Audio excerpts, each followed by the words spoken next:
Hello students, question number 22, 28 June, shift 1. The question is, a ray of light passing through the point 2p 2, 3 reflects on the x-axis at point A and the reflected ray passes through the point 5, 4.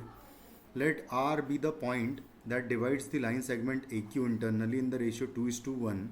Let the coordinates of the foot of the perpendicular M from R on the bisector of the angle PAQ be alpha comma beta.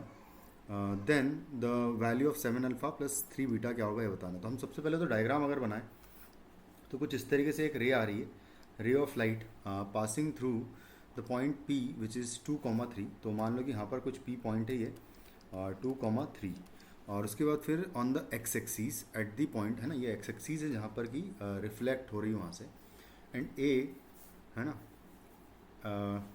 Eight point A है ना, यहाँ पर point A पर ये से reflect हो रही है। Reflected ray passes through the point Q है ना, ये रिफ्लेक्टेड रे जो है ये पास हो रही है किसी पॉइंट क्यू से फिर, और क्यू पॉइंट है हमारे पास 5, 4 है। उसके बाद फिर नेक्स्ट बोला let R be the point that divides the line segment that divides the line segment A Q को एक पॉइंट आर जो है डिवाइड कर रहा है। तो पहले तो ए पॉइंट खैर मुझे निकालना पड़ेगा पहले। तो हम क्या करते हैं कि इसका सबसे पहले तो पॉइंट क्यू का रिफ्लेक्शन मैं ले लूँगा। तो जब मैं इसका रिफ्लेक्शन लूँगा तो ये जस्ट इसके सामने आएगा पॉइंट हमें मिलेगा, क्योंकि ये रिफ्लेक्टेड रे है। तो रिफ्लेक्टेड रे जो है अगर मैं इसका रिफ्लेक्शन ले लूँगा तो पॉइंट क्यू का रिफ्लेक्शन इसी पी ए लाइन का एक्सटेंडेड पर मिलेगा मुझे। तो मैं क्यू पॉइंट का रिफ्लेक्शन ले लूँगा इन वाई एक्स एक्सीज। तो एक्स एक्सीज में अगर रिफ्लेक्शन लूँगा तो इस पॉइंट का रिफ्लेक्शन आ जाएगा 5, -4 है ना, वाई कोऑर्डिनेट नेगेटिव हो जाएगा। अब मैं P और ये Q डैश कह देता हूँ, तो इन दोनों से पास करने वाली लाइन की इक्वेशन निकाल लूँगा। तो इन दोनों की लाइन की इक्वेशन आ जाएगी y-3 is equal to y2 - y1 divided by x2 will be 5 - 2 करेंगे एंड इनटू x - x1 यानी कि 2 आ जाएगा। तो यहाँ से हम इक्वेशन निकाल लेंगे, इक्वेशन ऑफ लाइन PA। तो ये मिल जाएगा मुझे y-3 इज इक्वल टू -7 और डिवाइडेड बाय आ जाएगा 3 मल्टीप्लाइड बाय x - 2।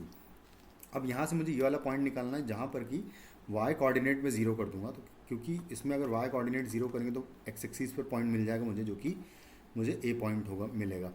तो a पॉइंट के कोऑर्डिनेट्स हो जाएंगे, यहाँ पर आप y 0 करोगे तो आएगा 0 - 3 यानी कि -9 हो जाएगा इधर जाके, और इक्वल टू होगा -7x और प्लस होगा 7 × 2 14 हो जाएगा ये प्लस का। तो -7x इक्वल टू हो जाएगा 14 -14 एंड -9, तो ये -23 मिलेगा। तो x का वैल्यू यहाँ से मुझे मिल जाएगा 23/7 यानी कि पॉइंट ए मिल जाएगा मुझे। तो जो पॉइंट ए है उसका कोऑर्डिनेट्स हो जाएंगे 23/7, 0। अब ये जो r पॉइंट है इसने कहा है कि r पॉइंट है ना ए क्यू को इंटरनली डिवाइड करता है in the ratio 2:1 A Q को। तो यानी कि ये 2 होगा ये 1 होगा। तो यहाँ पर सेक्शन फार्मूला यूज़ कर लेंगे हम लोग। दोनों पॉइंट्स पता है मुझे ए और क्यू। ये पॉइंट ए है which is 23/7, 0 and Q point पता है मुझे 5, 4 और मुझे 2:1 में डिवाइड करने वाला ये वाला पॉइंट आर चाहिए। तो इसको हम कैसे निकालेंगे, देखो यहाँ पर डायरेक्टली मैं फार्मूला यूज़ करूँगा। तो 2 मल्टीप्लाइड बाय 5 है ना, और प्लस करूँगा मैं 23/7 होल डिवाइडेड बाय हो जाएगा 3 कॉमा वाई कोऑर्डिनेट आ जाएगा 2 × 4 प्लस 0 × 1 वहाँ 1 × 0 डिवाइडेड बाय 3 कर दूँगा। तो यहाँ से इसको सिंप्लीफाई करेंगे अगर तो मुझे पॉइंट मिल जाएगा, जो कि आ जाएगा कितना यहाँ पर मैं, ठीक है। तो यहाँ पर देखो अल्फ़ा का वैल्यू अगर देखें तो ठीक है, और बीटा का वैल्यू मुझे निकालना है। तो बीटा के लिए मैं बस इसको सिंप्लीफाई कर लेता हूँ एक्चुअली।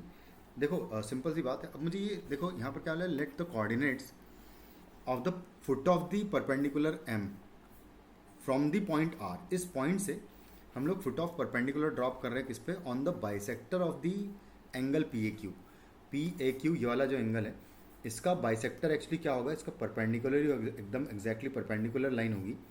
और ये वाली लाइन अगर बात करें तो ये लाइन एक्चुअली होगी कौन सी, x = 23/7 वाली लाइन होगी।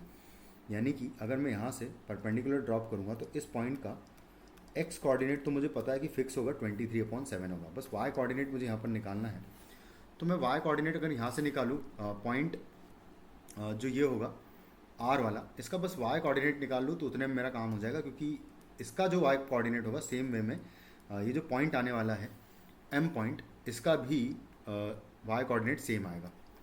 तो यहाँ पर वाई कोऑर्डिनेट अगर कैलकुलेट करूँ तो आएगा 8/3, यानी कि 8/3 जो है वो वाई कोऑर्डिनेट, यानी कि ये बीटा हो जाएगा बेसिकली। और अल्फ़ा का वैल्यू हम निकाल ही चुके हैं कि 23/7 आएगा।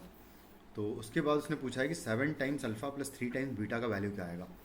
तो हम लोग निकाल लेते हैं कि ये अल्फ़ा और बीटा दोनों आ चुके, तो 7 times alpha plus 3 times beta की बात करें तो 7 times alpha is 23/7 plus 3 times beta is 8/3। 3 से 3 कैंसिल, 7 से 7 कैंसिल, तो 23 + 8 यानी कि 31 जो है फाइनली इस क्वेश्चन का आपका आंसर हो जाएगा इस एक्सप्रेशन का value. So the answer of this question is 31। Thank you.